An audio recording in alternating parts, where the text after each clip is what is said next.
Hi everyone, in this video I'm going to show you how you can turn on offline mode on Spotify. So if you find this video helpful, please give it a like and make sure you subscribe for more useful tutorials. So what you'll need to do is open up Spotify and click on your profile icon on the top left and select settings and privacy. Once you're on here you should see data saving and offline, so you want to click on that. And then you should see offline mode.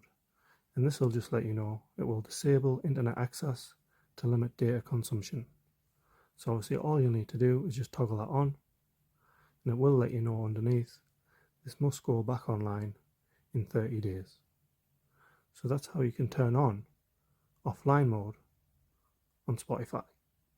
Thanks for watching.